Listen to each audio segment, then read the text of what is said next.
Muito boa tarde a todos, sejam bem-vindos à Casa do Povo na tarde de domingo. Obrigado pela presença e desejando que, com muita alegria, tenhamos uma tarde de aprendizado, possamos fazer as reflexões em torno do que o nosso palestrante vai apresentar na tarde de hoje. Então, com alegria que o Movimento Espírita de Vacaria e região cumprimenta a todos das casas espíritas que compõem a UME, a União Municipal Espírita de Vacaria.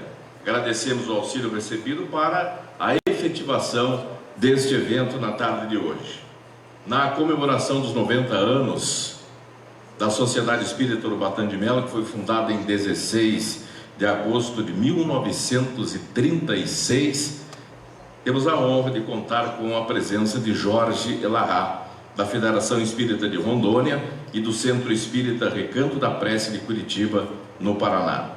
Como não seria possível trazê-lo no mesmo aniversário da Casa Espírita, devido aos seus compromissos, à agenda, então aproveitamos a oportunidade em que ele está fazendo uma série de palestras aqui no nosso Rio Grande do Sul, já durante a semana, e finalizando hoje aqui em Vacaria.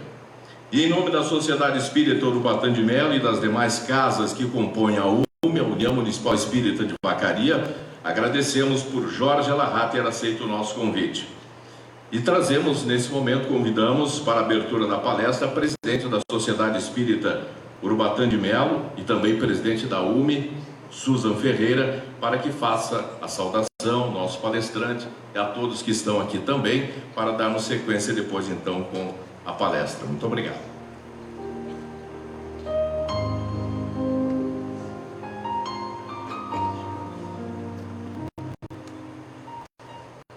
Boa tarde a todos.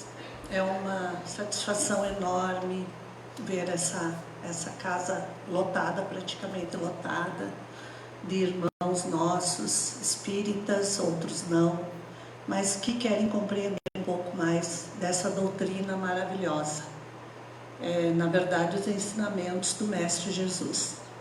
Quero agradecer ao nosso palestrante Jorge Elahá pela bondade de estar aqui conosco nesse roteiro dele já de 15 dias fora de casa e que aceitou o nosso convite. Quero agradecer especialmente também a Bárbara, que se empenhou tanto para que nós pudéssemos ter o Jorge Elahá aqui conosco. E então isso nos traz uma enorme satisfação, porque nós esse ano, como o Miro já referenciou, estaremos completando 90 anos.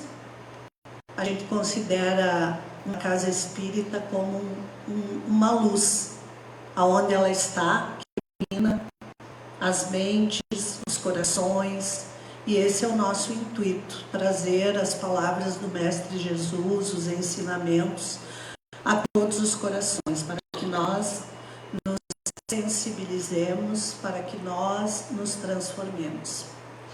Então, antes de chamar o nosso palestrante, eu gostaria de fazer uma breve oração, uma conexão com a espiritualidade que com certeza está nos auxiliando, e todas as casas espíritas da nossa cidade, porque todas foram convidadas.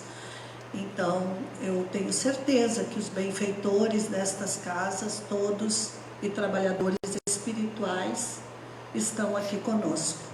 Então, neste momento, agradecemos ao nosso Criador, agradecemos ao Mestre Jesus por esta oportunidade e rogamos todas as bênçãos, não só sobre nós, mas também sobre todos aqueles que nos assistem na nossa página do Facebook, que eles também recebam o amparo e todas as bênçãos. Agradecemos infinitamente pelo apoio recebido em todos os momentos da nossa caminhada terrestre. Que Jesus seja sempre o nosso guia e o nosso modelo. Então, convidamos o nosso querido Jorge Elahá para que nos fale um pouquinho mais, então, desse momento que o nosso planeta está passando, mas que principalmente é a humanidade que vai passar por isso, com o tema Planeta Terra, transtornos, reflexos e futuro. Que todos nós possamos sair daqui esclarecidos e confortados. Jorge, contigo.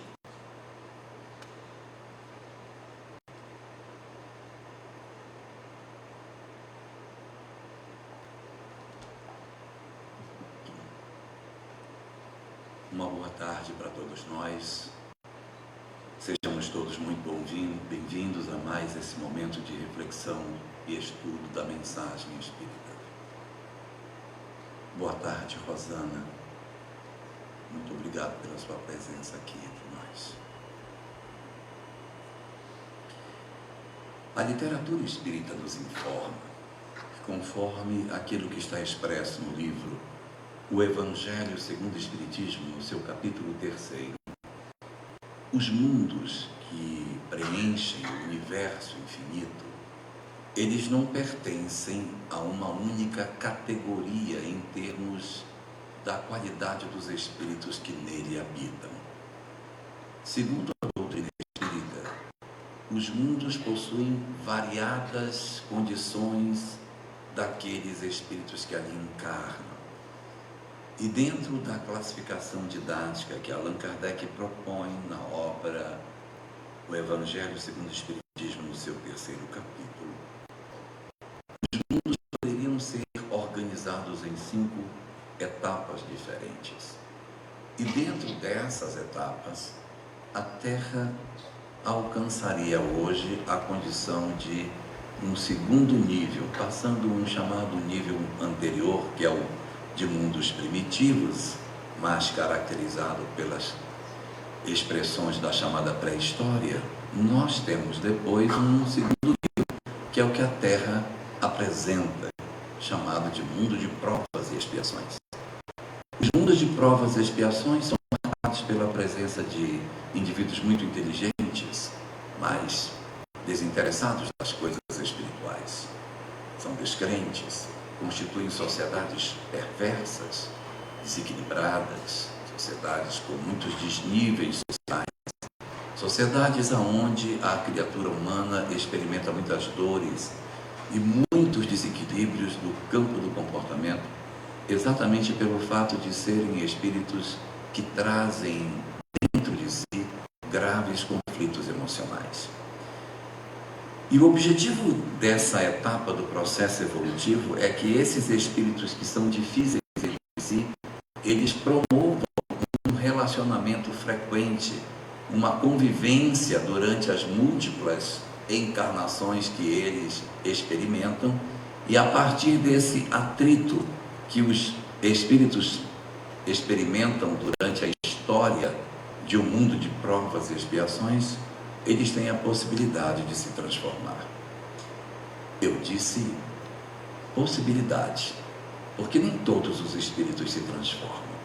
Uma boa parte deles aproveitam as experiências e ao longo da história vão se transformando, vão se modificando, vão aprendendo as leis do amor e, consequentemente, se tornando mais felizes. Em contrapartida, alguns de nós somos mais rebeldes, mais difíceis, mais problemáticos.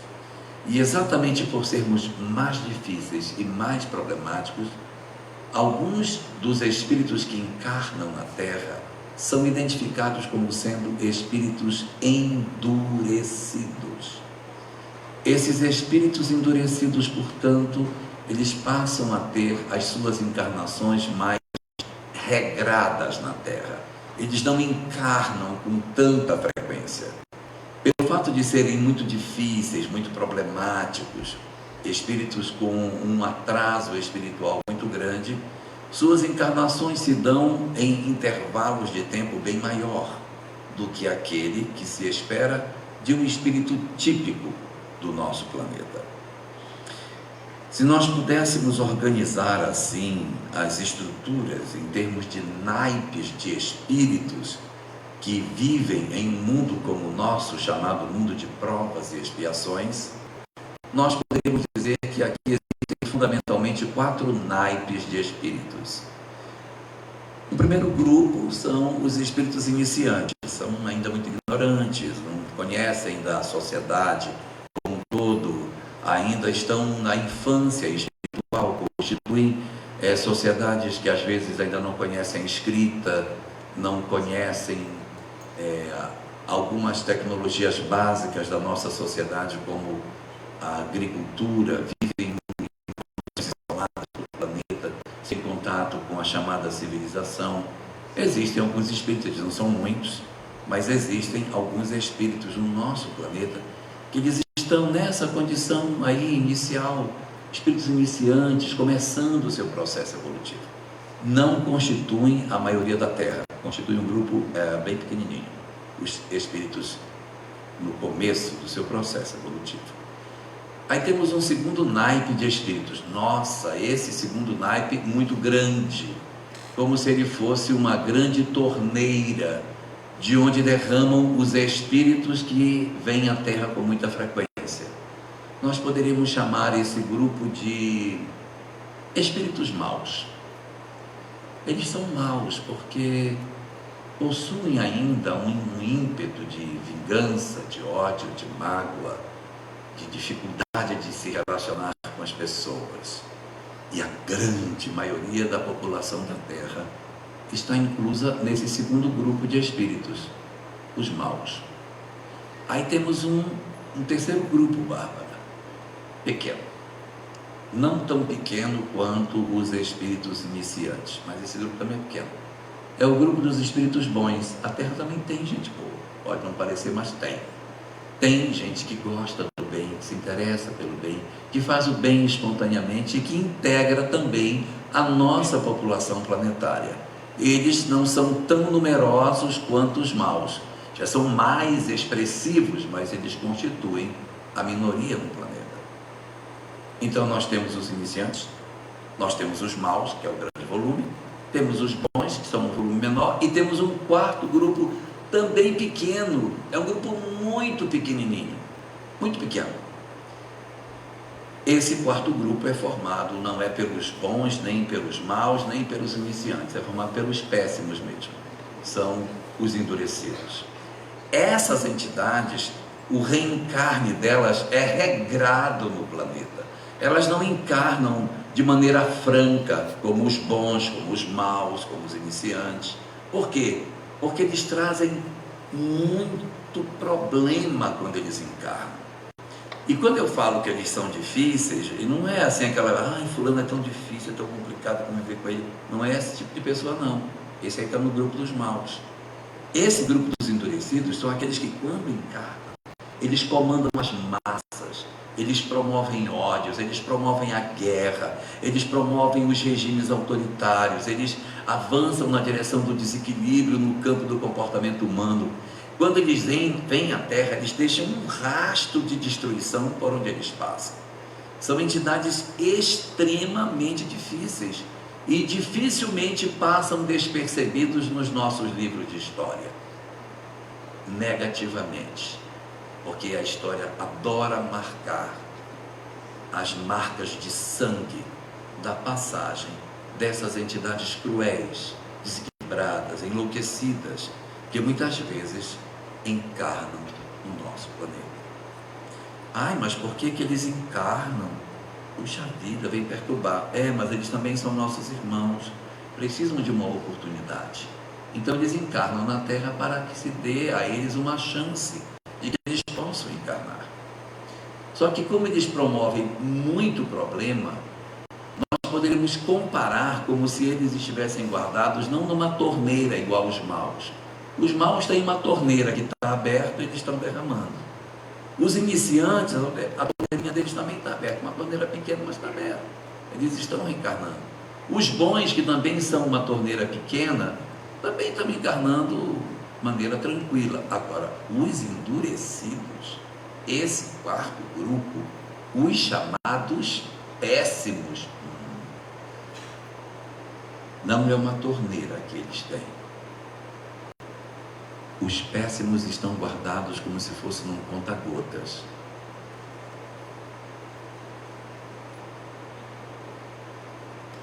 o nosso governador planetário abre o conta-gotas, tira um deles e pinga na terra, vai, e guarda o resto, esperando que esse volte. Quando esse volta, voltou, sente ali para pensar no que você fez, agora eu vou mandar fulano, aí abre e tira o outro para pingar. Foi assim na humanidade. Essas entidades, elas estiveram aqui entre nós durante toda a nossa história, promovendo muito desequilíbrio.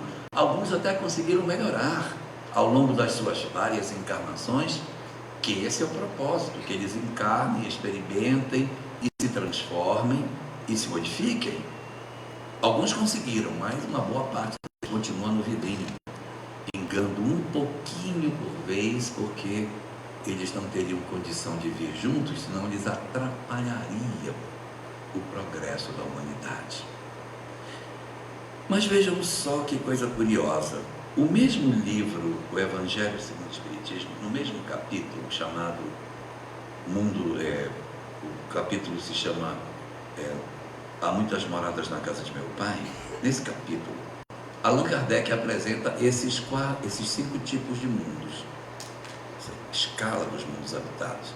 E muitas pessoas acham que é uma escada. Então tem esse degrau, depois tem um outro degrau, aí depois passa para o outro degrau. Não é uma escada, é uma rampa.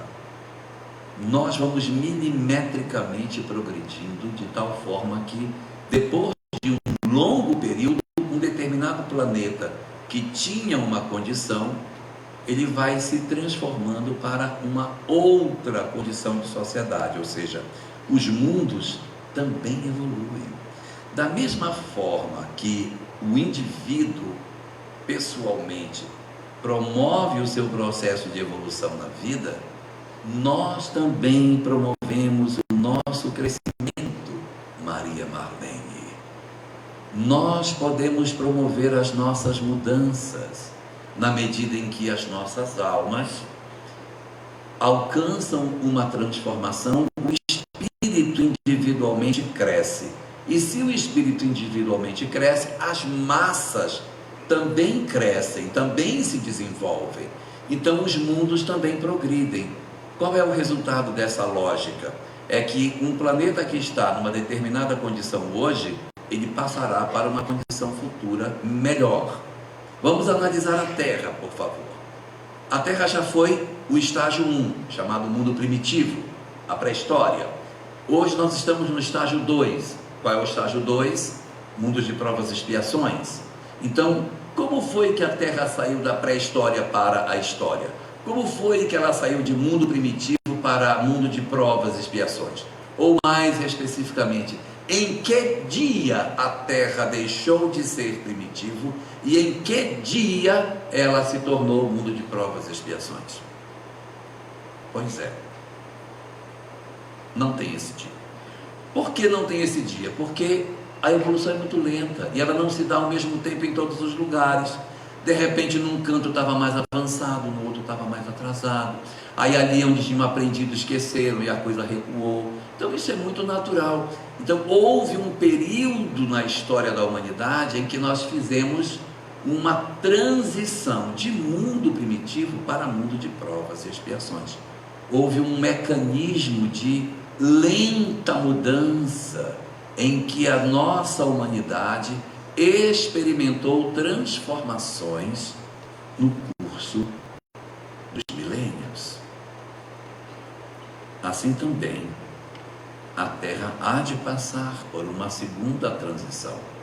A transição que vai nos tirar de mundo de provas e expiações, que é o estágio 2, para que nós ingressemos no estágio 3, que Kardec designou chamar de mundos de regeneração. Como que nós iremos sair do mundo de provas e expiações para ingressar no mundo de regeneração? Da mesma maneira que nós saímos de mundo primitivo e ingressamos no mundo de provas e expiações, ou seja, lentamente, paulatinamente, sem uma data marcada, sem um momento específico. Nós muitas vezes vemos algumas pessoas marcando datas. Não, vai ser na virada do milênio. Eu esperei na virada do milênio, vai ser no milênio.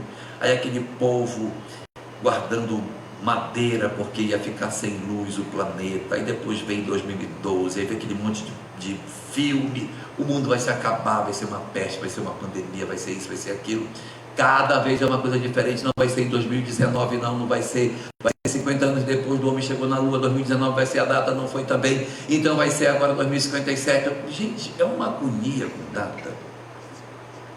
E a obra de Allan Kardec trata sobre essa questão. No livro dos Médiuns, no item 267, no parágrafo 8º, aonde Allan Kardec apresenta a identidade dos espíritos e diz: reconhece-se os espíritos levianos pela facilidade com que predizem datas. Se alguém está prevendo data, pode desconfiar que não seja um bom espírito. Os bons espíritos nunca marcam data. Eles fazem o que a gente pressinta as coisas. E aí nesse item, no parágrafo 8º do item 267, Kardec termina esse texto dizendo: toda previsão com data marcada tem indício de mistificação. Portanto, esqueçamos essas datas marcadas, esqueçamos essas coisas muito rígidas de quando é que a transição planetária vai acabar. De fato, por aquilo que a literatura espírita nos diz, nós já sabemos mais ou menos quando é que ela começou. Quando que ela começou? Existe uma indicação. Essa indicação ela está em dois momentos da obra de Kardec. Ela aparece no livro A Gênese, capítulo 18, do item 9. Ali Allan Kardec fala quando que ela começou.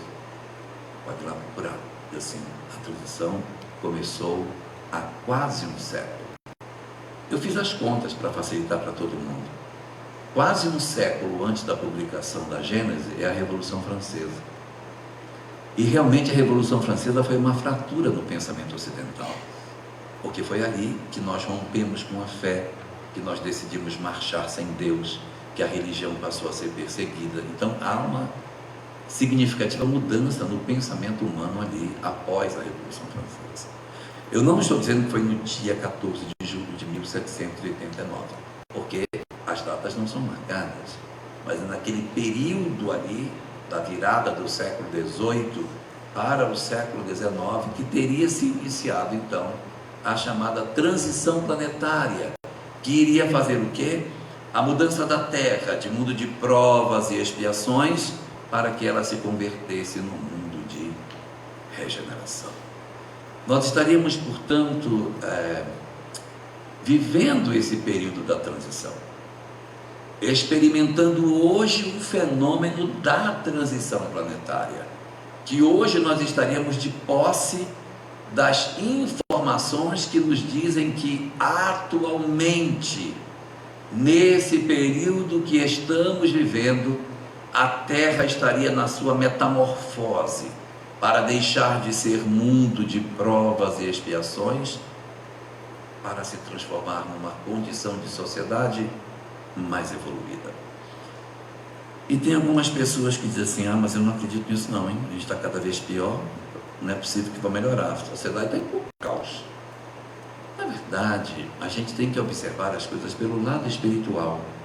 Querer observar a sociedade por uma janela de 10 anos, 20 anos, 30 anos, é muito estreita a janela para se observar as mudanças sociológicas que um planeta faz.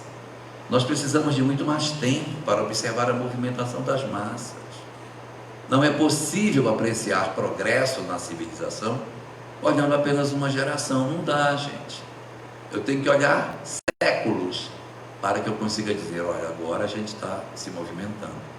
E dentro dos séculos existem os períodos de dificuldade, de convulsão, para que depois a sociedade se organize melhor e demonstre o que ela aprendeu durante o seu período de crise. Por isso, na visão que o Espiritismo nos dá, nós não podemos imaginar que, nessa perspectiva daquilo que a transição planetária seja, que nós iremos ter um momento específico para ela começar. Não, ela tem uma janela de tempo e a observação precisa ser um tempo mais largo. Mas mesmo assim, mesmo considerando todas essas coisas, a humanidade é muito curiosa, né? E aí ela diz assim: eu queria um sinal da transição, pelo amor de Deus, qual é o sinal? E nós temos muitos sinais que são apresentados no livro do Apocalipse, o último dos livros do Novo Testamento, que é uma obra escrita especificamente para comentar sobre esse período de transição, como se fosse uma espécie de aprofundamento do discurso que Jesus apresenta nos capítulos 24 e 25 do Evangelho de Mateus, em um discurso chamado o Sermão Profético. Ali o Cristo antecipa algumas coisas sobre o futuro da humanidade. E depois, o seu discípulo, já o apóstolo João,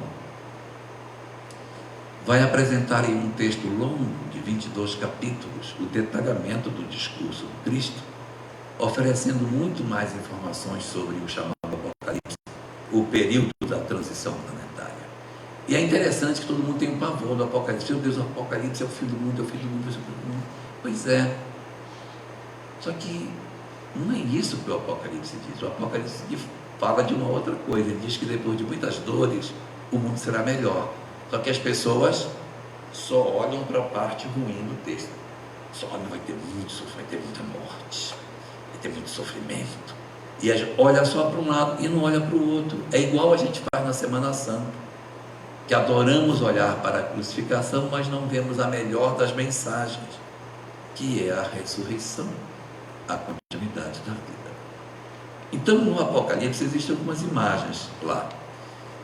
Existe uma imagem, por exemplo, muito recorrente, de que o sol vai se tornar sem luz, que a lua se tornará sangue, que as estrelas cairão dos céus, e outros sinais que se fala como sendo os sinais do período da transição planetária.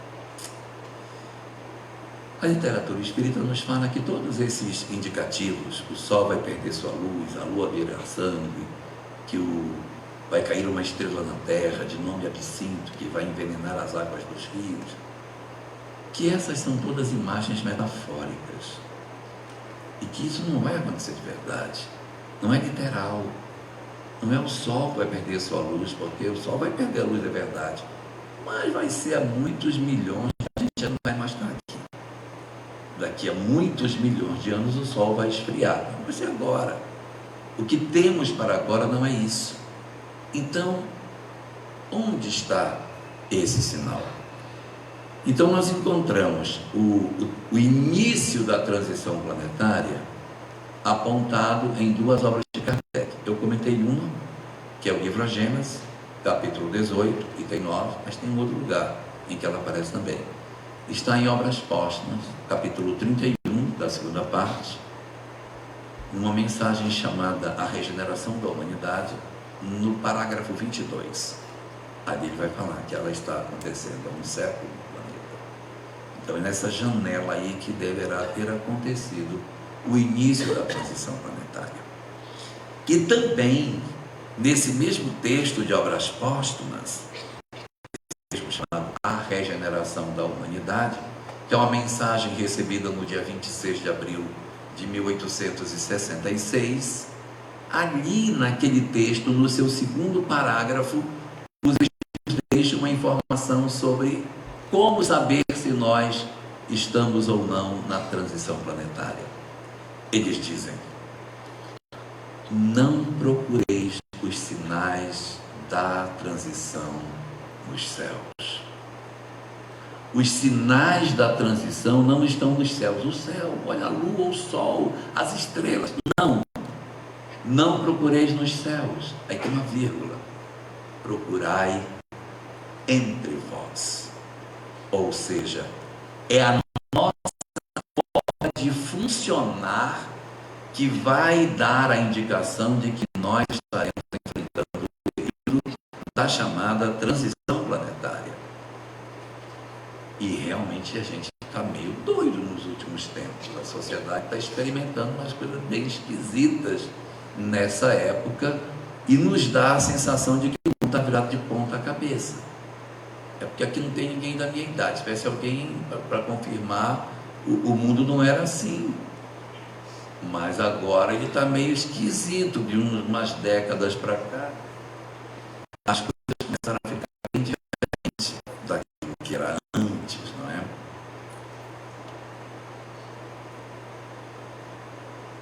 E qual é a leitura que a gente precisa fazer? Que a mudança da humanidade, transformação do período da transição planetária, não é um período do planeta em si. Ele é um período ligado às pessoas. No livro A Gênese, capítulo 18, no item 7, há uma mensagem de um espírito chamado Arago. E ele fala lá o seguinte: os sinais da transição planetária são diferentes do que vocês esperam, porque não serão mudanças geológicas, serão mudanças sociológicas, ou seja, os sinais estarão entre vós.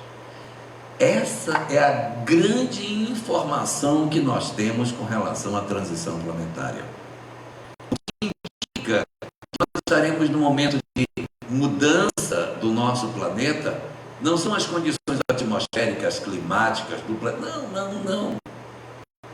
É a mudança da criatura. É o processo do que vai acontecer dentro. É um período de tempo que também nós não sabemos quanto é, que está lá na faixa lá próximo da Revolução Francesa. Não sabemos quando acaba, mas nessa janela de tempo haverá um período de profunda perturbação no planeta. E aí a gente poderia perguntar: por que nós vamos viver esse processo de perturbação? Nós vamos viver esse processo de perturbação porque o período da chamada transição planetária ser estudado, identificando-se 7 sinais que a transição planetária possui. E são a ocorrência desses 7 fenômenos que não são necessariamente sequenciais, mas são esses 7 fenômenos que justificam e fazem com que nós possamos entender o que está acontecendo entre nós. Vamos ver os sinais que a literatura espírita nos aponta para esse processo de transformação que a nossa sociedade experimenta. O primeiro sinal de transformação que nós temos, a primeira marca que a gente tem para dizer: aqui efetivamente a transição planetária começou. Aqui está se dando o início da mudança do planeta. Diz a literatura que foi lá na Revolução Francesa, mas não é por conta especificamente da queda do regime francês. Não foi a decapitação dos reis franceses que promoveu isso. Houve outros fenômenos, Juliana, que fez com que a nossa humanidade ingressasse na chamada era da transição planetária.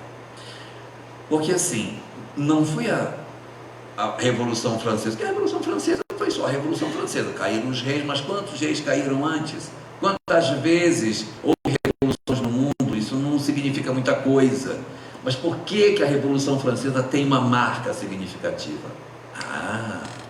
Porque foi ali, naquele período, e não estou dizendo que é em 1789, mas foi naquela área do tempo, naquele momento, que a humanidade decidiu fazer a ruptura mais infeliz que ela poderia fazer, que foi fazer a ruptura com a fé. A humanidade marchava com uma fé dogmática, fanática, cheia de uma série de excessos. Havia um comportamento muito equivocado da sociedade, ligando a religião a processos de violência, de morte, queimávamos pessoas na fogueira, promovíamos torturas, violência de toda a espécie em nome da fé. Então, de fato, a fé vinha cometendo muitos excessos. E aí, quando nós chegamos nesse período da história que se percebe os excessos que a fé está produzindo, os homens influentes daquele período promovem a ruptura na história, abandonando a fé como baliza para o comportamento, promovendo com isso uma espécie de fratura na história da humanidade. Porque a partir daquele período da Revolução Francesa, cresceria progressivamente no mundo a ideia de que Deus não existe, de que a religião deve ser perseguida, que os templos devem ser ridicularizados.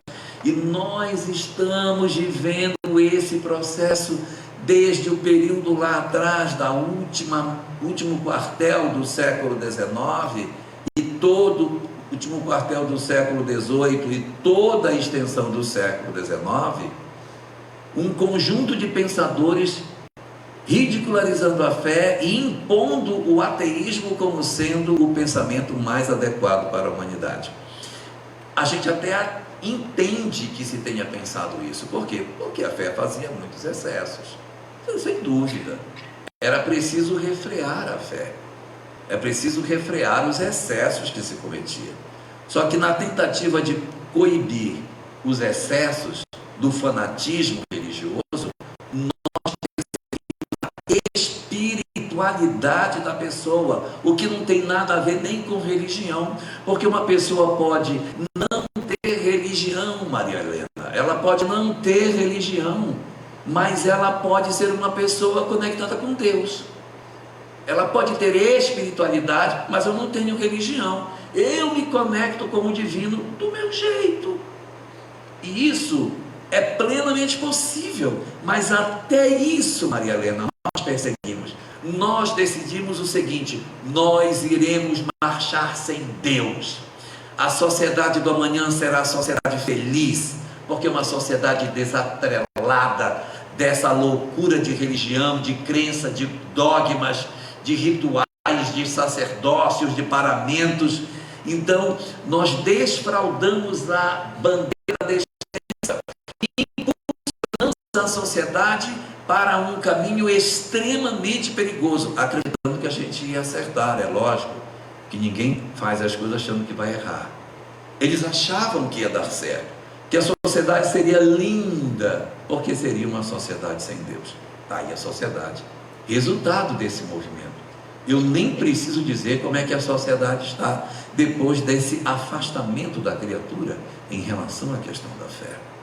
Então, o primeiro dos sinais que a gente tem, você já anotou o primeiro sinal? Você não anotou. O primeiro dos sinais é o avanço do ateísmo no mundo. É esse processo de ruptura que nós fizemos e que abriu dentro da sociedade um conjunto de experiências horríveis no avanço da história do nosso mundo. Porque veja, nós sempre tivemos pandemia, peste, guerra, fome, tsunamis, terremotos, e a humanidade sempre superou, tá? A humanidade sempre soube superar. Sempre. Com suas fragilidades, mas a gente superou. Hoje nós somos muito mais frágeis para superar conflitos. Nós temos uma dificuldade enorme de lidar com a frustração. Por que temos dificuldade de lidar com frustração? Porque perdemos o fogo da fé. Perdemos essa conexão com o divino. Antes nós dizíamos assim: não, está ruim, mas Deus está vendo, vai melhorar. A gente vai orando e vai passar, vai passar. Vai ser um período ruim, mas o Senhor está cuidando de nós. Hoje eu não tenho mais esse pensamento. A sociedade está tomada por uma ideia de estamos todos perdidos e vai ficar cada vez pior, que não tem ninguém olhando por nós. Nós estamos caminhando para o caos. Esse pensamento foi extremamente nocivo e aumentou de maneira muito significativa o adoecimento da nossa humanidade. Nós estamos hoje muito mais doentes emocionalmente do que nós éramos no passado. Depressão, ansiedade sempre teve, mas não teve como tem hoje. Por que hoje tem mais ansiedade do que no passado? Foi que houve conosco. Aonde foi que nós nos perdemos? A gente se perdeu na hora que a gente promoveu a ruptura com as questões relacionadas com a fé. Ali, naquele momento em que nós fizemos essa desconexão com o divino, nós ficamos por nossa própria conta. Então, como não tem mais o mundo de amanhã, só tem o mundo do agora, a felicidade veio para agora, Bárbara. Em vez de dizer assim, não, a gente está aqui, mas Deus está vendo, vai nos dar uma felicidade futura. Ser honesto é bom, porque a gente vai ir para o lugar bom do lado de lá. Cumprir aquilo que Deus determina é bom, porque no mundo espiritual nós seremos felizes. Sumiu isso. Essa ética ligada aos conceitos religiosos, ela desapareceu e foi substituída por uma ética utilitarista. Você é besta, pega para ti, que ninguém está vendo. E aí as pessoas hoje estão desesperadas. Elas querem ficar ricas, porque ela tem que ser feliz aqui. Então ela tem que ter dinheiro, a casa mais bonita, o carro mais bonito, tudo. Até marido bonito as pessoas querem. Tarefa difícil, né? Mas há um desespero, as pessoas querem um corpo perfeito. Claro que a gente tem que ir para a academia, vamos fazer um exercício físico para garantir a massa muscular, para quando tiver velhinho conseguir sentar e levantar sozinho. Porque senão, quando chegar na minha idade, a pessoa senta e não levanta, tem que ficar se agarrando nos outros para poder subir de volta. Precisa de massa muscular, claro que precisa. Mas muitos de nós estamos indo para a academia não para isso. Nós estamos indo atrás de um corpo perfeito que não existe, pelo amor de Deus. A pessoa quer estar com 80, com um corpinho de 20, não vai ter. Mas por que isso? Por que essa ansiedade tão grande em termos uma felicidade logo agora? Porque não tem amanhã, não tem futuro, só tem agora. Não existe mundo vindouro, então é aqui e hoje, porque eu posso estar morto amanhã, então eu quero agora curtir tudo que eu puder. Esse é o primeiro sinal que você não anotou. É o primeiro sinal. Primeiro sinal, isso, agora sim. Primeiro sinal da transição planetária, que é o avanço do materialismo. Que deu isso que deu nessa sociedade que a gente está vivendo hoje. E olha que esse é só o primeiro, hein? Só que é assim, é como se fosse uma espécie de pêndulo, sabe? Então esse pêndulo ele foi para um lado, que foi fazendo esse movimento do ateísmo, essa ruptura com a fé, que perdura até hoje. Nós estamos vivendo esse negócio até hoje, cada vez mais, as pessoas tocando fogo em igreja, destruindo, ridicularizando a fé, perseguindo quem tem algum tipo de expressão religiosa. Isso até hoje está assim. Começou lá atrás, está ecoando até hoje. E aí a espiritualidade, ela movimentou o pêndulo para o outro lado. Porque na medida em que o pêndulo foi para lá, e quando ele foi para lá, veio o ateísmo, a espiritualidade trouxe o pêndulo para o outro lado para equilibrar e a sociedade não ficar perdida com relação às questões espirituais. Depois da Revolução Francesa, no século XIX, quando o ateísmo trombeteava em todo lugar de que era a única verdade, vocês perceberam que foi quando o espiritismo surgiu? E ele nasce onde, hein? Ele nasce dentro das igrejas ou ele nasce dentro das academias científicas? Os primeiros lidadores com a verdade espiritual são cientistas, são os mesmos materialistas do século XIX que irão investigar o fenômeno espírita. A obra Afinal Quem Somos, de Pedro Granja, oferece no seu capítulo 14 a opinião de 117 cientistas renomados do século XIX que publicaram matérias sobre a sobrevivência da alma. Existe uma farta literatura sobre isso, feita por homens de gênio, cientistas renomados, homens que são ganhadores do prêmio Nobel e que são autores de trabalhos interessantíssimos, só que a academia não quer enxergar isso, não quer saber desse negócio não, porque esse assunto de espiritualidade nega com a fé. Por que a ciência não quer conversa com a fé? Ela não quer conversa com a fé porque ela tem que a fé faça de novo o que já fez com ela no passado. Então é melhor que a fé fique no cantinho dela lá, antes que ela reassuma o controle do pensamento humano e promova um novo processo de opressão, como ela já realizou durante tantos séculos ao longo da Idade Média e da Idade Moderna. Então, para o primeiro movimento, o crescimento do ateísmo, a resposta do mundo espiritual. Qual é a resposta? O surgimento das doutrinas espiritualistas. O espiritismo é um dos grandes representantes disso, mas o século XIX trouxe muitas doutrinas espiritualistas reencarnacionistas que hoje estão presentes na nossa sociedade. O espiritismo tem um diferencial pela universalidade dos ensinos, ou seja, não é o pensamento de um único guru, mas de um colégio de autores espirituais que Allan Kardec analisou para dizer, isso aqui convergiu, então eu vou publicar. Não convergiu, não vou publicar. Quando você tem só um guru comandando uma doutrina, que risco, hein? Dessa pessoa se equivocar e você publicar alguma coisa equivocada. Então a doutrina espírita tem essa singularidade, que é um diferencial que permite ter mais segurança nos princípios que ela apresenta do que as outras doutrinas que foram fruto de um único homem, um único médium que teve uma iluminação e escreveu sobre o que enxergou. Terceiro sinal.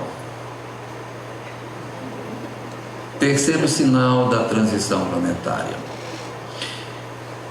Do mesmo jeito que a espiritualidade trouxe para o sentido contrário o pêndulo para dar o equilíbrio, o terceiro sinal também volta para o outro lado, buscando de alguma forma produzir um pouco de dificuldade para nós. O que aconteceu de mudança na transição planetária?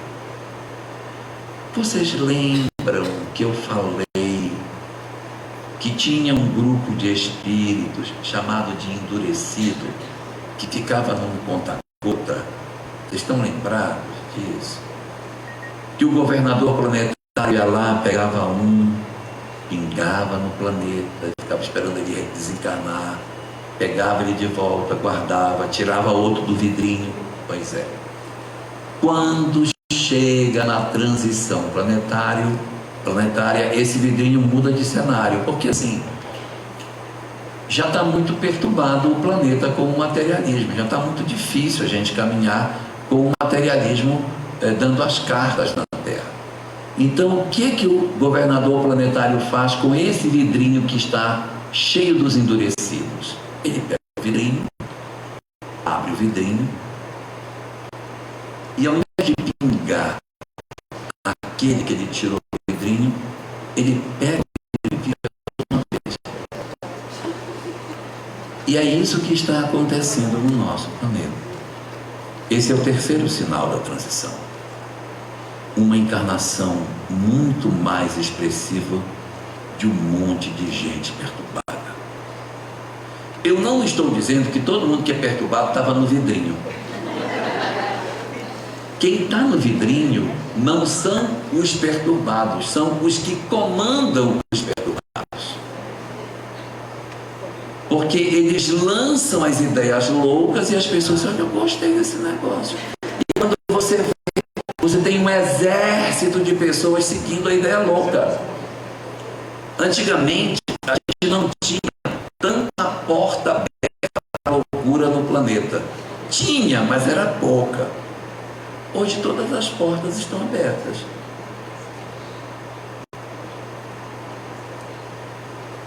Não há mais nenhuma porta fechada. Todas as portas que poderiam existir de comportamento da criatura, abriu tudo. Se você quiser fazer qualquer coisa na Terra hoje, você vai ter gente que vai dizer: muito bom, eu gostei, vai fundo. Ou ainda de maneira mais moderna: vai, se joga, se joga. Essa ideia de que as coisas estão todas normalizadas é muito típica em função da perturbação que a gente está vivendo. Então, muitas entidades enlouquecidas estão nascidas entre nós. Como é o comportamento desses espíritos? Não são todos iguais, não. Tem uns que são ligados ao desequilíbrio no campo do sexo. E aí eles vêm propor a promiscuidade no planeta. Vocês já devem ter visto uma galera meio esquisita nessa direção. Tem outros que não são desse caminho. Eles são intolerantes religiosos. Eles querem matar as pessoas que pensam diferente deles. Eles estão estimulando a intolerância em uma sociedade do século XXI. Eu tenho um terceiro grupo que não está verdadeiramente ligado nem às questões que dizem respeito à sexualidade e nem às outras questões que estão ligadas aos desequilíbrios que as criaturas possuem com relação a esses aspectos da violência religiosa. Não. Eles têm sede de poder mesmo. Eles querem mandar na humanidade. Eles adoram materialismo. Eles adoram romper com os direitos. Então existe um conjunto de espíritos nesses últimos 200 anos que a gente tem, promovendo um crescimento de um comportamento que não era mais para a gente ter na nossa sociedade. Então eles são de diferentes nichos do mundo espiritual inferior, e quando eles chegam na Terra, eles encontram tantos adeptos para as maluquices que eles trazem, que a gente fica pensando: meu Deus, mas como pode isso? Pois é. Por que esse pessoal está aqui? Que razão que o nosso governador planetário está deixando que esse povo venha? Porque já está tão ruim, a gente já não dá conta de nós, ainda tem materialismo na nossa cabeça e ainda solta esse pessoal que estava aprisionado. Não é ruim? A gente é de questionar o governador: o que o senhor quer, afinal? Qual é o seu objetivo em colocar tanta dificuldade? E no livro de Apocalipse há uma referência sobre isso, no capítulo 19, aonde está dito assim: e convém que no final dos tempos Satanás seja solto por um pouco de tempo. Eu tenho duas boas notícias. Primeira, ninguém precisa ficar com medo, porque o Satanás já está solto. Ele já está solto. A quantidade de entidade perturbada que está no é muito grande. Então essas entidades não são Satanás como um espírito, mas como uma ideia, uma ideologia. Satanás já está solto. Essa é a primeira boa notícia. Ele já veio, então ninguém precisa ficar com medo do amanhã, porque a gente já está convivendo com o Satanás no meio de nós. E a segunda boa notícia: convém que Satanás seja solto por um pouco de tempo. Só que um pouco de tempo para Deus é muito tempo para nós. Vai ser pouco tempo para Ele, para nós. Jesus Cristo é muito tempo que a gente vai lidar com essas entidades. Mas por que eles vêm? Por 5 razões diferentes. 5 razões.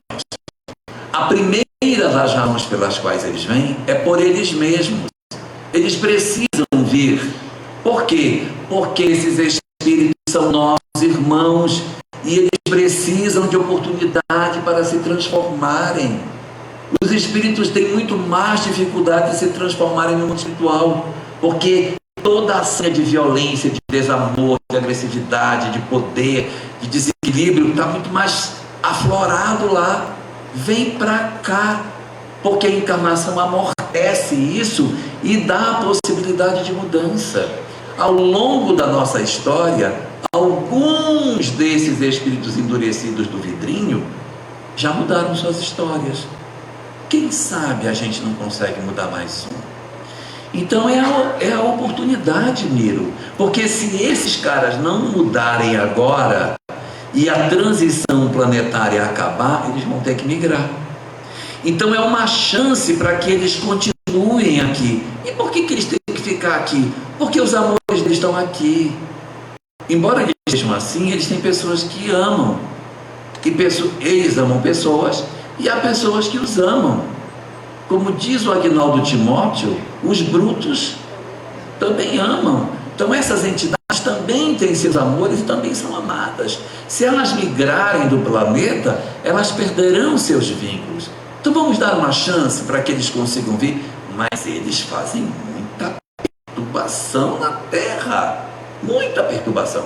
E é a gente se perguntar, mas Senhor, não tem como o Senhor pegar só eles e botar no outro canto lá, bota num planeta só de gente louca para eles se arrumarem lá.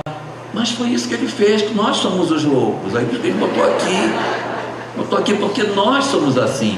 Porque veja, se alguém traz uma proposta de desequilíbrio e tem gente que apoia, não parece que nós somos iguais. Então, porque nós temos um pouco disso. Há um pouco deles na gente.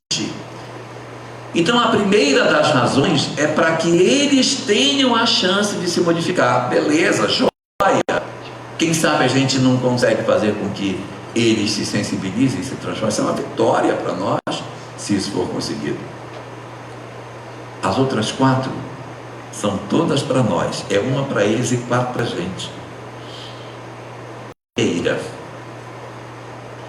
É para saber se a gente se afiniza com a loucura deles.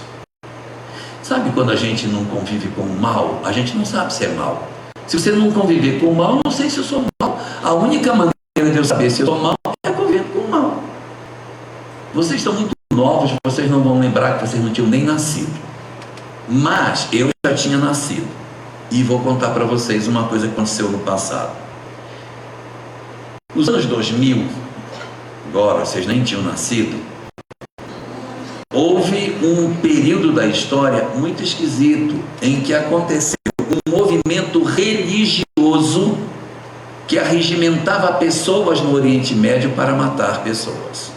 As pessoas saíam de toda parte do planeta e ingressavam nesse tipo de exército religioso, e dentro desse exército religioso eles iam matar os outros, como se isso verdadeiramente fosse uma religião. E o que é mais impressionante de tudo isso, Luciana, é que quando essas entidades apresentavam essas características, nós íamos percebendo o quanto de violência tinha dentro de nós. Gente, olha como nós somos violentos. Porque eu poderia dizer para vocês, isso não vai nunca dar certo. O cara vai propor que as pessoas se ingressem para matar os outros, isso não vai dar ninguém. Olha quanta gente tinha. Eram milhares, centenas de milhares de pessoas que suas vidas, suas famílias rompiam, abandonavam a faculdade e iam embora para o Oriente Médio para viver essa experiência. Isso foi muito esquisito, muito estranho, mas nos revelou o como nós somos perturbados. A mesma coisa acontece em outros ambientes. Se não fosse essa maluquice que a gente está vivendo hoje, não só no Brasil, mas no mundo, nós nunca saberíamos o quanto nós somos intolerantes politicamente, não é não? Não, o Brasil é um local só de amor, só de amor. Vai olhar a polarização política e ver o povo se matando na rede social. Então isso revela o quanto tem de desamor dentro de nós.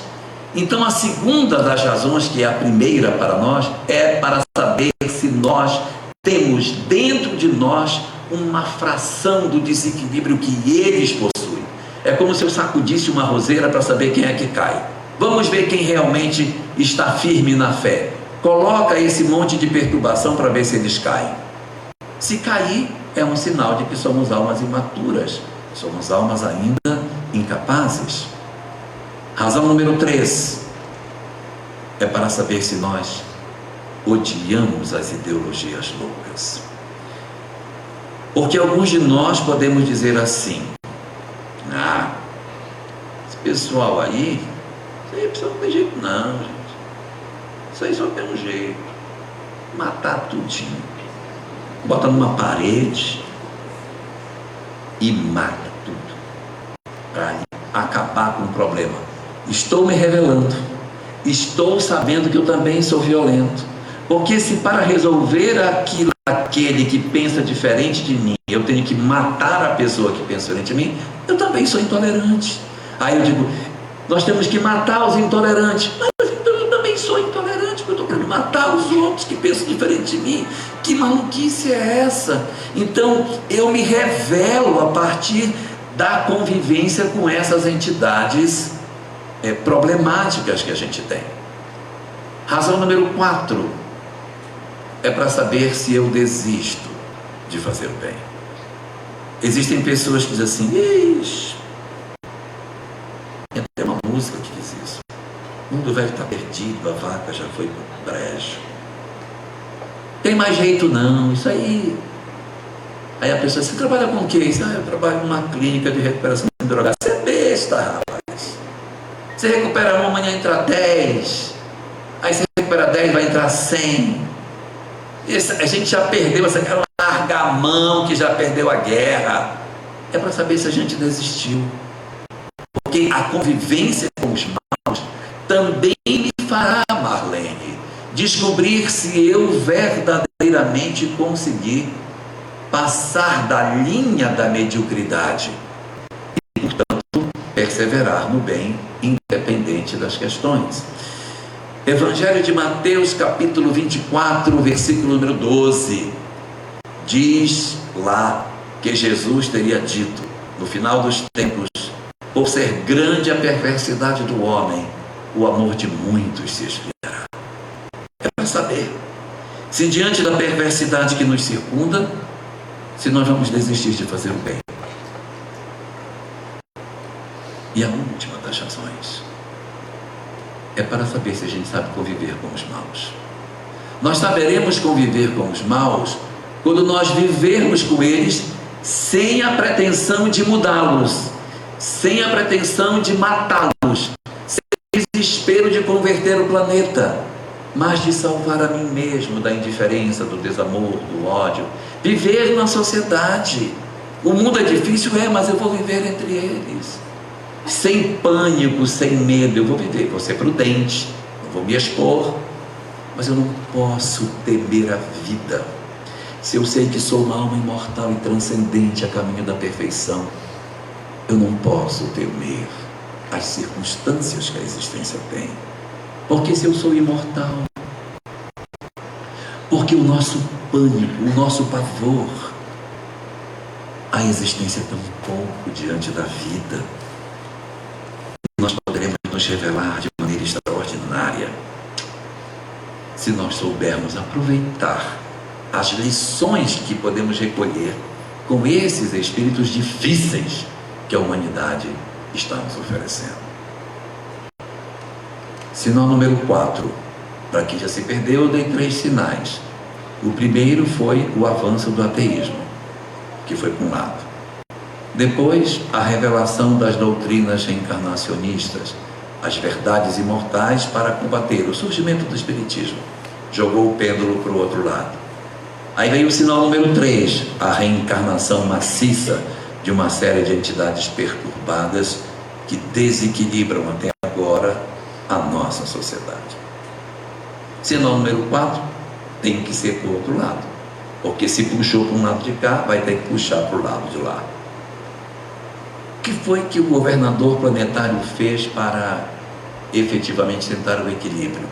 Bom, do mesmo jeito que encarnou essa galera péssima, ele também trouxe um pessoal bom para ajudar a gente também, porque não é fácil, tá? Então tem uma turminha boa que está chegando aí. Há uma encarnação já expressiva de espíritos em melhores condições do que nós, que estão apontados no texto, na Gênese, no capítulo 18, no item 29.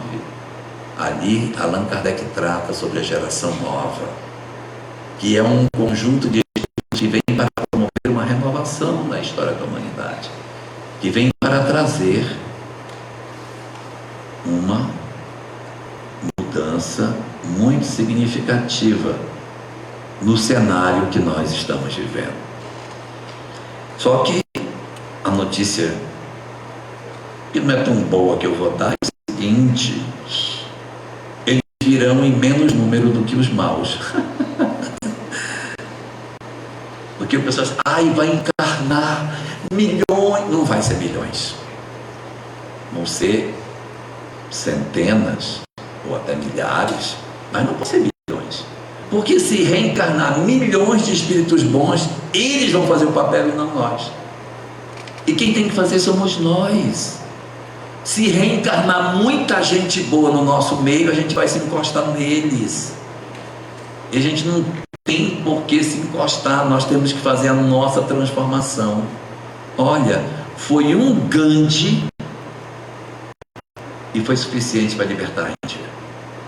Foi um Paulo de Tarso e a história do cristianismo foi completamente diferente.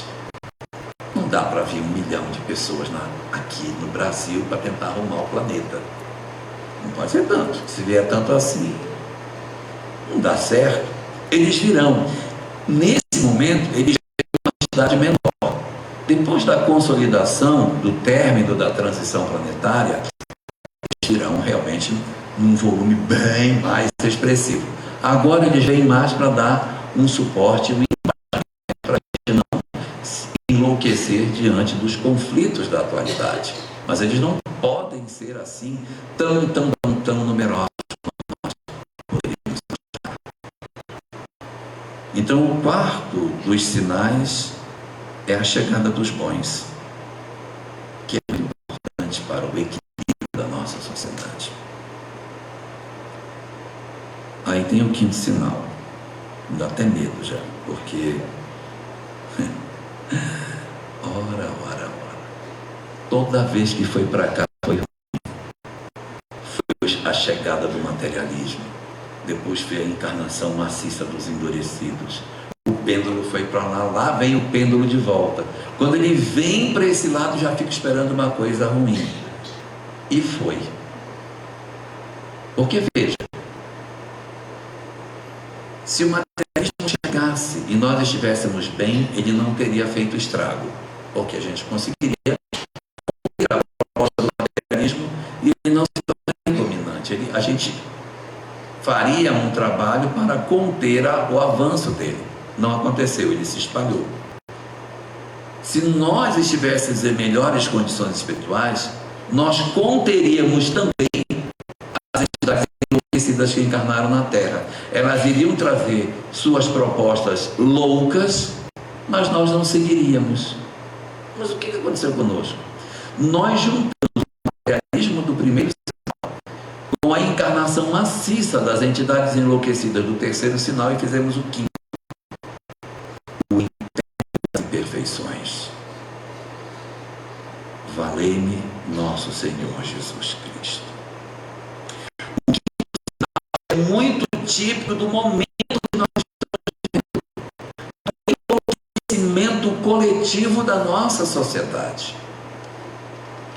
Nós estamos hoje muito doentes. Não temos noção do quão doente nós estamos, porque boa parte de nós está medicada. Experimentemos suspender todo o remédio da tarja preta durante 1 ano, de toda a humanidade. Vamos ver. Aí você vai saber quem somos nós. A gente não sabe quem nós somos, porque nós somos assim, medicados. Não faz mal, tá tudo bem, tá tomando. Assim porque está medicado. Tira o remedinho para ver como é que vai ficar. Por isso que nós estamos vivendo um período de profundo adoecimento. Fala-se que depois da Covid o adoecimento mental cresceu 25%. Ansiedade, angústia, depressão, medo do amanhã, isso tudo cresceu demais. São todos declarados em função disso. Porque esse medo de fé, gente, a fé faz muita falta para nós. Resultado, nós estamos hoje num momento muito grave da história do planeta, pelo problema das drogas, o problema do vício, das fugas, do enlouquecimento generalizado da nossa sociedade. No livro Obras Póstumas, naquela mensagem que eu já comentei, capítulo 31 da segunda parte, no parágrafo 21, ali os Espíritos dão 4 sinais do enlouquecimento durante o período da transição planetária. Vamos ver se nós já estamos com esses 4 sinais, se a gente já bateu essa cartela de bingo, ou se ainda falta algum feijãozinho na nossa cartela. Primeiro sinal: no período da transição planetária, o adoecimento mental alcançaria níveis nunca antes vistos. Esse já está? Já. Número 2: as taxas de suicídio se elevariam significativamente nesse período. Já está? Terceiro: as próprias crianças, Susan, se suicidariam. Já está? Infelizmente, sim. O último sinal, último dos 4. Diz o autor espiritual: e nesse período, muitos não serão contados entre os vivos, mesmo antes de encontrarem a morte. Mesmo antes de encontrarem a morte, já não serão contados entre o número dos vivos. A pessoa está viva, mas ela está morta. Mas ela está viva, mas ela está morta. Quem são esses indivíduos? Esses indivíduos são exatamente aqueles de nós que vivemos, mas estamos como que mortos. Numa Cracolândia é o que mais tem.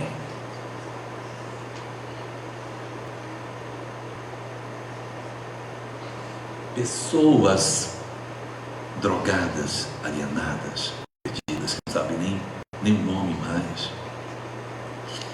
Romperam com todas as referências familiares e tudo. Várias pessoas sem saber o que está acontecendo.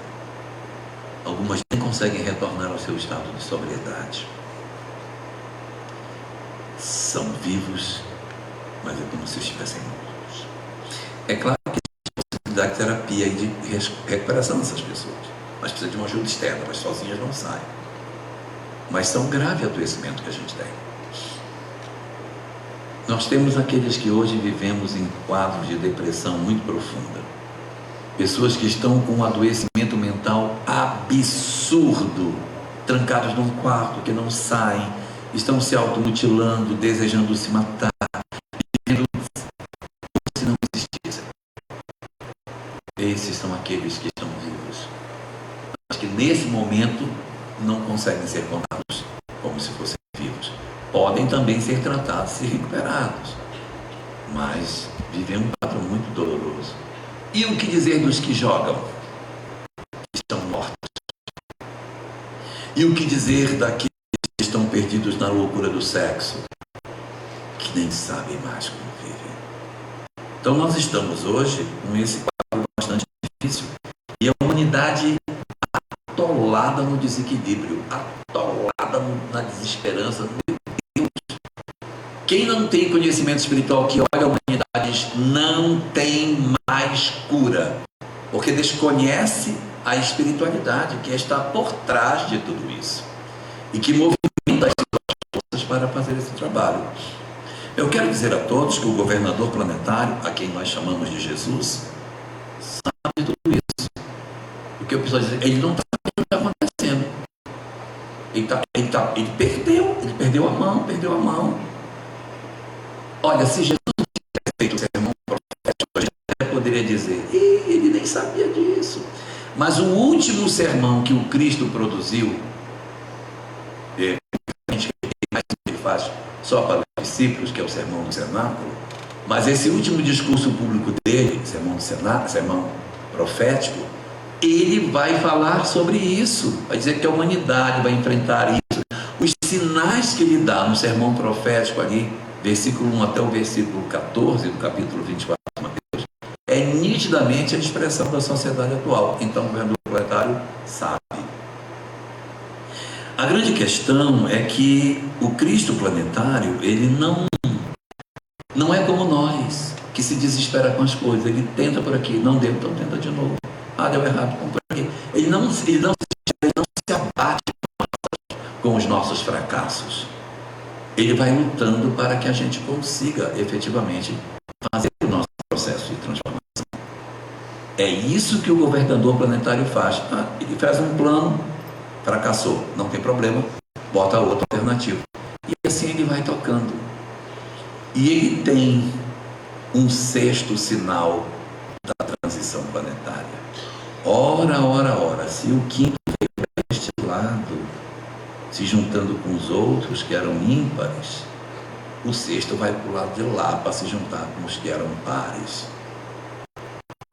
O sexto sinal da transição planetária é chamado de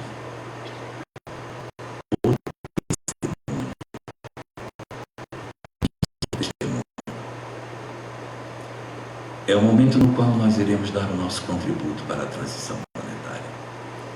E aí a gente vai dizer, mas eu já não estou dando ainda? Não, estamos só treinando. Mas eu já faço tanta sopa, é treino.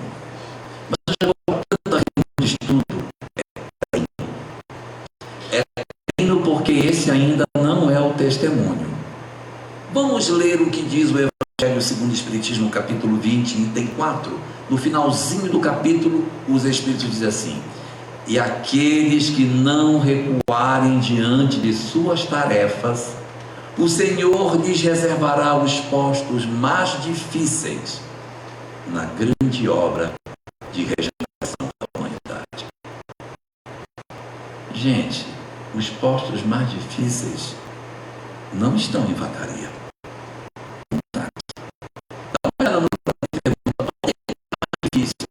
Onde que está pegando? Como diz aquela música, é para lá que eu vou. Porque o governador planetário precisa de testemunho. E o que nós estamos fazendo aqui? Treinando, papai. Treinando. Isso aqui é um treinamento. Será que ninguém percebeu? Será que é difícil entender que o governador, ele é planetário? Tudo bem que Deus é brasileiro, é verdade, Deus é brasileiro, mas Jesus não é, ele não é brasileiro, Jesus é planetário, ele está olhando o planeta. Então, por que toda a literatura espírita está praticamente em português? Por que tem tanta gente? Por quê? Será que ninguém percebeu que isso aqui é uma universidade do espírito? Isso aqui é uma escola espiritual? A Índia já foi escola espiritual, o Egito já foi escola espiritual, Israel já foi escola espiritual, a Grécia já foi escola espiritual, a bola da vez é o Brasil. Então ele coloca a literatura num canto, um monte de centro espírita, um monte de gente para assistir palestra virado para a noite, que a gente se entrou de dia, já é de noite. E está todo mundo aqui louco para ir embora para casa. Então, por que nós estamos vivendo essa experiência agora na nossa encarnação? Treinamento para a próxima.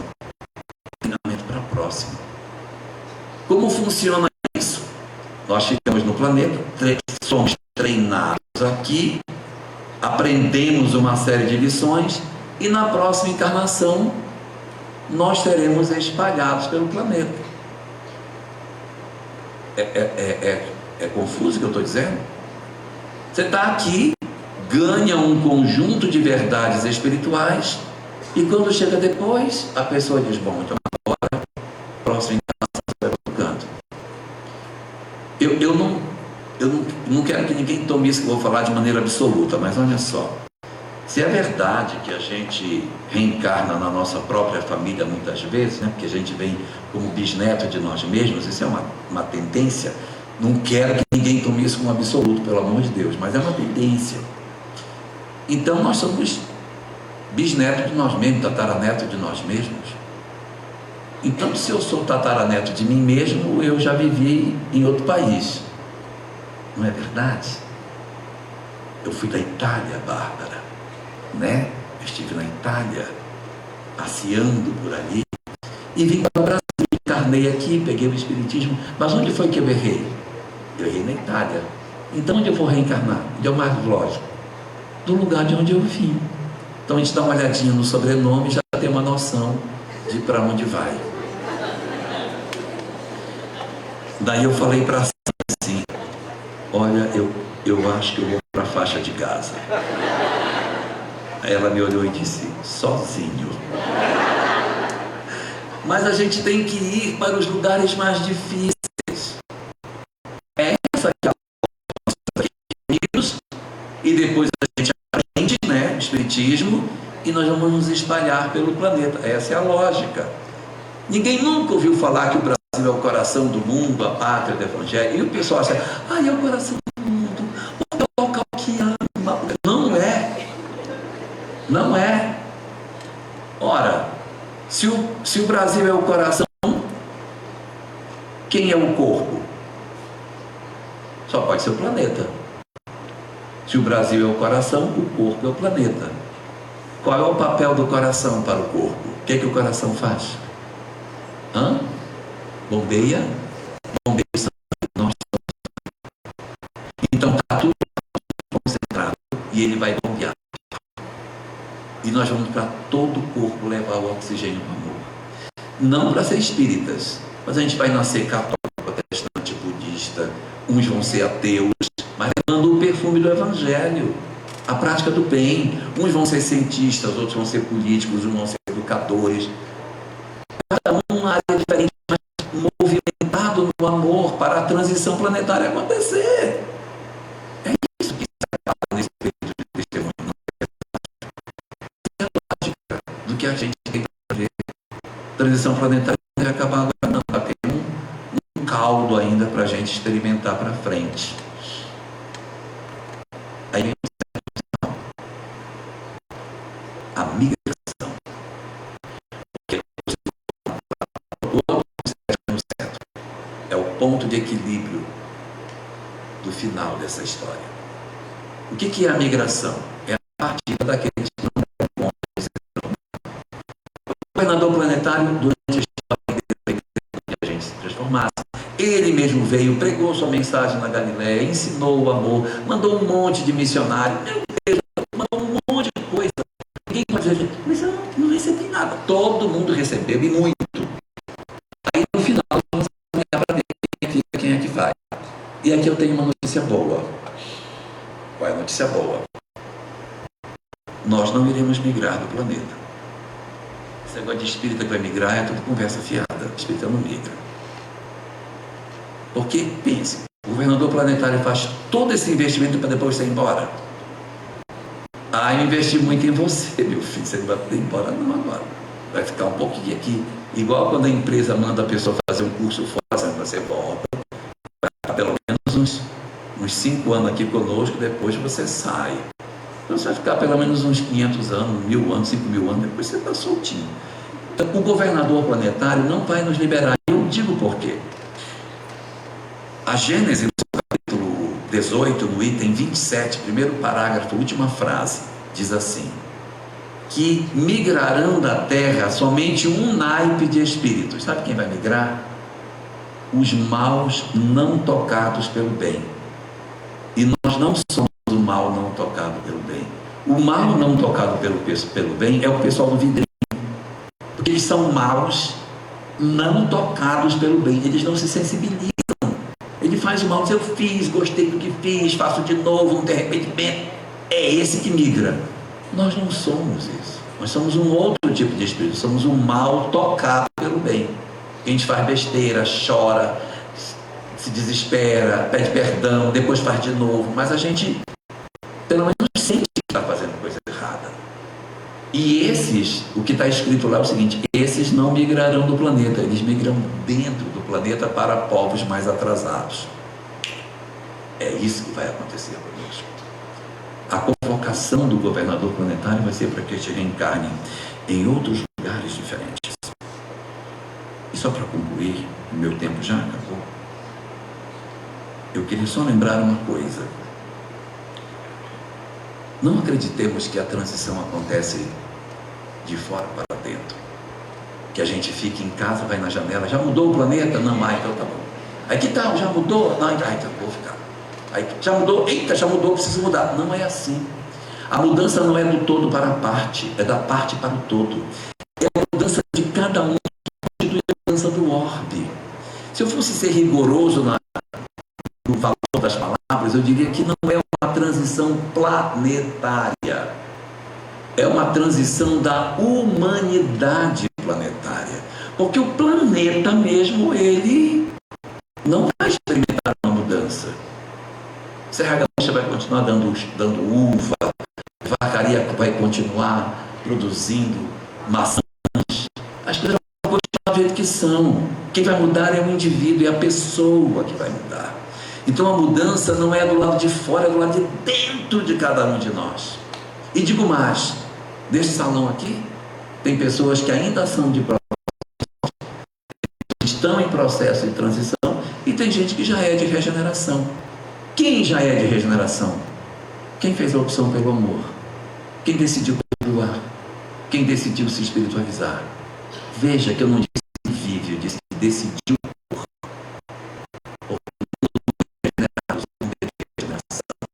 Nós vamos nos regenerar nessa nova etapa, mas eu preciso estar desejoso de mudar. Se eu quiser realmente mudar a minha história, se eu quiser fazer a mudança que eu tanto sonho, eu posso fazer. Não gostaria que a gente imaginasse que a nossa mudança, ela vai depender dos outros. Ela não depende de ninguém, ela só depende de nós. Ah, mas eu não consigo. É eu mudando, eu não preciso que a minha família mude, eu não preciso que meu filho pare de se drogar, que meu marido pare de beber, eu não preciso de nada disso. Eu só preciso que eu decida. Não, eu vou decidir ser melhor. Eu vou decidir ser mais amável. Eu vou decidir não guardar mágoa. Eu vou tentar fazer uma vida diferente. O nosso problema é que a gente parece muito com um bichinho de preguiça. E a gente tem uma lerdeza para fazer mudança.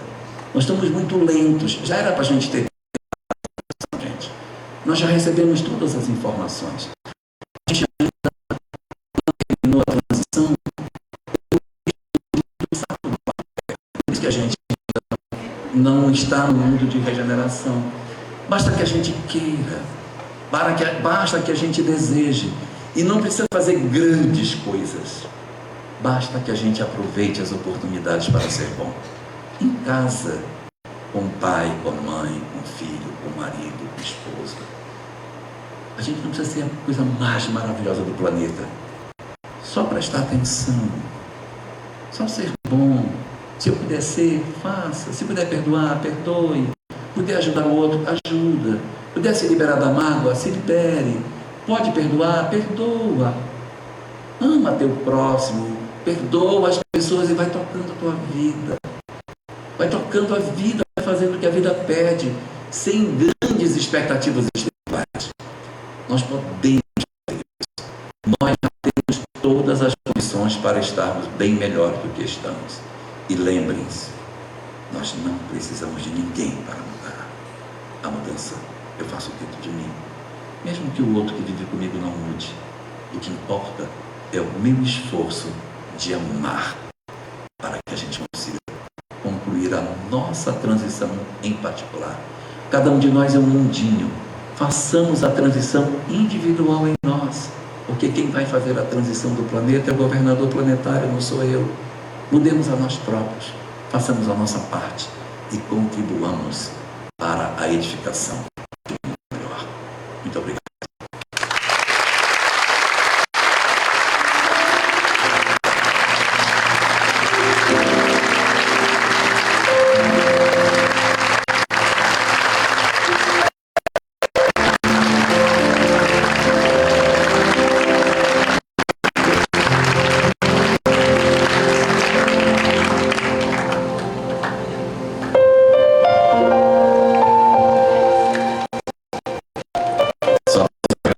Por esta belíssima exposição que tivemos, essa palestra com o Jorge.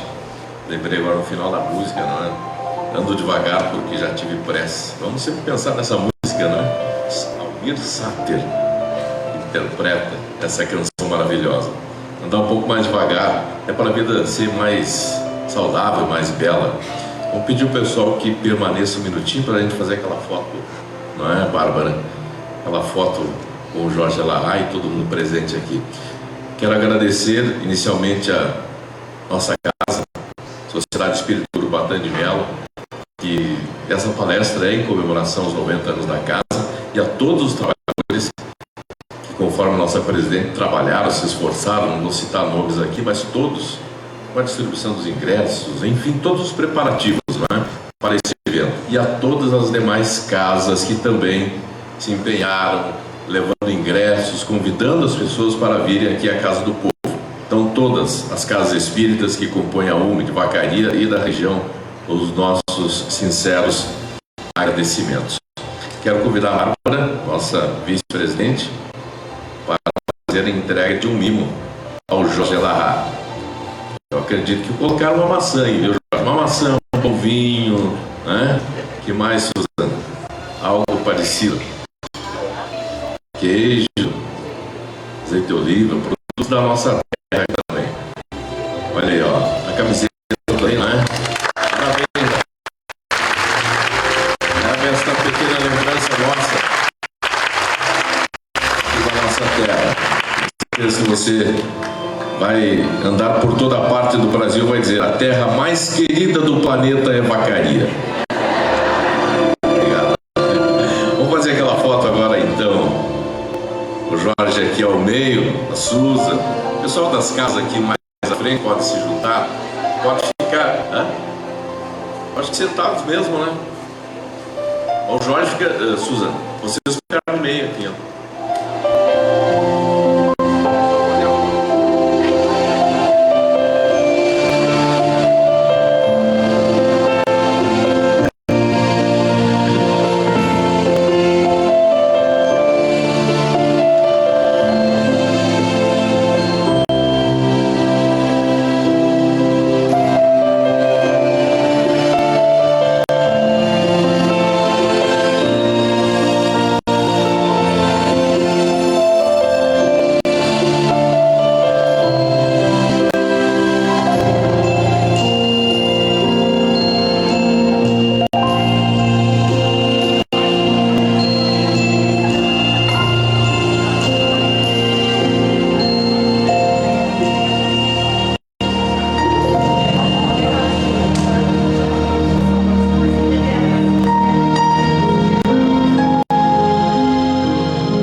Obrigado a todos, voltem para os seus lares, um pouco melhores, né? O que nós queremos com todos nós. E participem das atividades das casas de espírita, Vacaria, tem as exposições doutrinárias com seus dias, horários definidos, e assim vamos colaborando também com o movimento espírita. Muito obrigado a todos, um bom final de domingo, uma boa semana abençoada. Que assim seja.